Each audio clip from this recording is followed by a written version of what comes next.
In the past 3 months, we visited 5 swing states: Pennsylvania, Wisconsin, Michigan, Georgia, and North Carolina, and interviewed over 500 people across them. How do you think it's going to go? They're all idiots, and Trump is just a kid.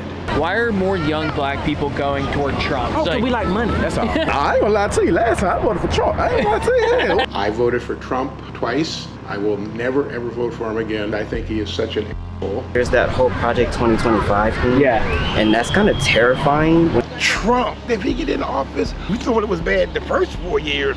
It's really gonna get bad. In this video, we give our 5 main takeaways about the election and make our final prediction for who we think will win the 2024 election. Our first takeaway is that a lot of people are very angry about the current economic situation. Housing and food. Before pandemic hit, you had an $850 mortgage home, which now is $2,000. We can't afford that kind of money now. This was particularly true in western Pennsylvania and Michigan, where factories, homes, and in some places, entire towns are abandoned. Generally speaking, the people in these places support Trump and are angry at both parties' establishment politicians for what they say is selling them out. You know what's wrong with America?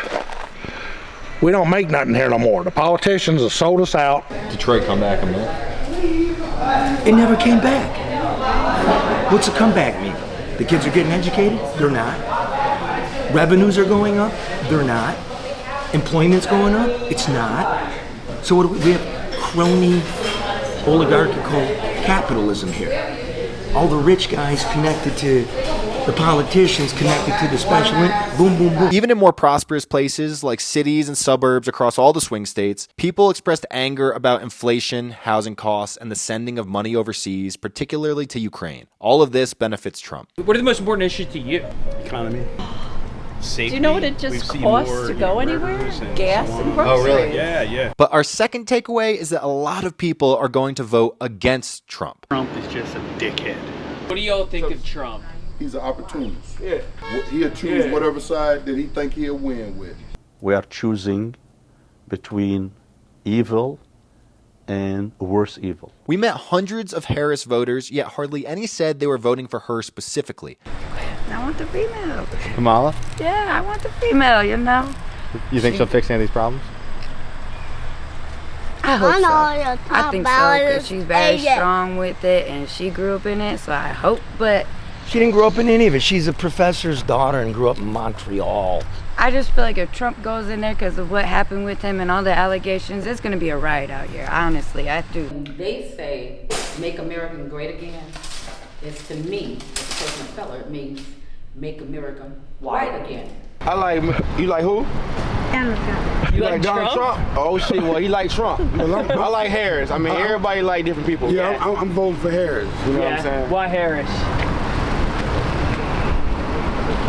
Why Harris? Rather, they were voting against Trump. I will not associate with anyone that's a Trump supporter, and some of my husband's family is, and I will have nothing to do with them. And it's not because they're Republican. I don't care about that. But anyone that supports somebody such as him that has the morals and the disgustingness, if that's a word, and will support that, then it makes me wonder about their morals, that they can support someone like that. Many people said they'd vote against Trump because they considered him a threat to democracy. I'm frightened that it could be Trump. While others said they were voting because of abortion. The issue of abortion is on the ballot. Kamala has a more structured approach towards rights for women. Y'all just said we're not going back. To you, what does that mean?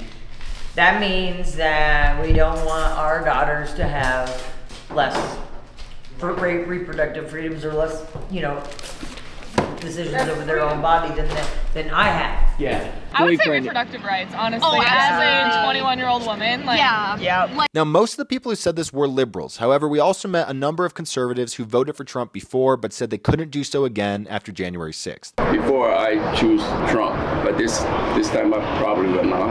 Why not? Because of the incident in January, several years ago. I voted for Trump twice.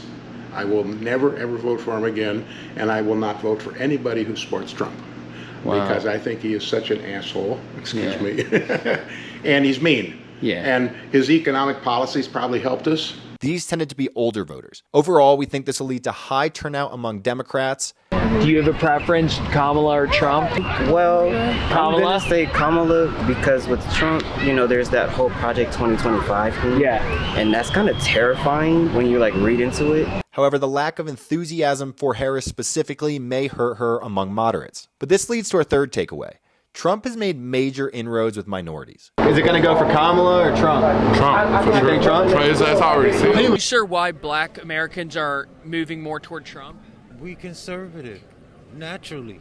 Black America is naturally conservative. Many black and Hispanic voters told us they were going to vote for him. Were you born somewhere else? Yeah, I was born. You think will win? Trump. It should be Trump? Why Trump? I think the economy was better with him. Black Americans are moving more toward Trump. All the polls seem to show that. Why do you think that is? The pockets, the things that they are teaching in the schools. They are trying to change our boys into little girls and our girls into parties. Yeah, I flip parties because these people win, as Trump referred to them, as just stupid and incompetent. They really were. Like Kamala Harris right now, you've been in office for 3.5 years. It's not much, nothing you've done then. In 2020, 30% of Hispanics and just 8% of blacks voted for Trump. Our conversations suggest that Trump will perform better with both groups because of illegal immigration and inflation. The biggest issue for you this election? Immigration. Immigration? Economy. I think it's gonna be Trump because everybody in the hood just gonna want a stimulus, but they don't know that they're not gonna get another stimulus. Our fourth takeaway is that the chaos in the world benefits Trump. Because he's smart. Yeah. He's smart. He did a lot for Israel. There was no wars. We can have a World War III by November. Many people criticize the Democrats over the Afghan withdrawal. That happened in Afghanistan, the troops, and that didn't happen with Trump's. The war in Ukraine. I think it's bullcrap. We gave them $80 billion, and they have nothing to show for it. And the war in Gaza. I'm not happy with Kamala Harris. She says, I will continue sending weapons to Israel. You think she doesn't know that those are innocent people being killed? Kids? Of people deciding their votes on foreign policy, it seems to us that Trump has a clear advantage. Our fifth and final takeaway is that most Republicans do not believe the 2020 election was fair. It was obviously stolen, and you got voting machines that can be hacked, people voting, immigrants voting, ballot harvesting. Do you think the 2020 election was stolen? Yes, I do. I know you don't want to hear that, but he didn't lose. We walked out of our office the night of the election about 9:30, and he was up 70-some% in Saginaw County. And then everybody went to bed, and they found some more votes that they needed. Who won in 2020? I think Trump actually won in 2020 because Joe Biden spent too much time in his basement to do anything. Now they're finding that dead people voted in California. This was true in every swing state we visited, and it has several potential implications. On the one hand, it dissuades moderates from voting for Trump, and it may even make some Trump voters think voting is pointless. But it's also galvanized MAGA efforts because, as Republicans told us, Trump's victory needs to be too big to rig. Basically, if they don't cheat like crazy, Trump's going to win. They're going to have to really cheat big time. Make it too big to rig, with the illegal immigrants. Too big to steal this time. So to reach our final prediction, let's run through these points. Trump benefits from the current economic, immigration, and foreign policy situation. Simply put, people remember things as being better under him. That's helped Trump make inroads with minority voters, particularly in the working class. I'm not going to say who I voted for, but I will say I do research. So a lot of people go to vote for Kamala because she's a black woman and stuff like that, which is fine. No problem with that. And young voters who he's connected with through podcasts like Joe Rogan and Theo Vaughn. At the same time, it seems that enthusiasm for Harris is low outside of liberals.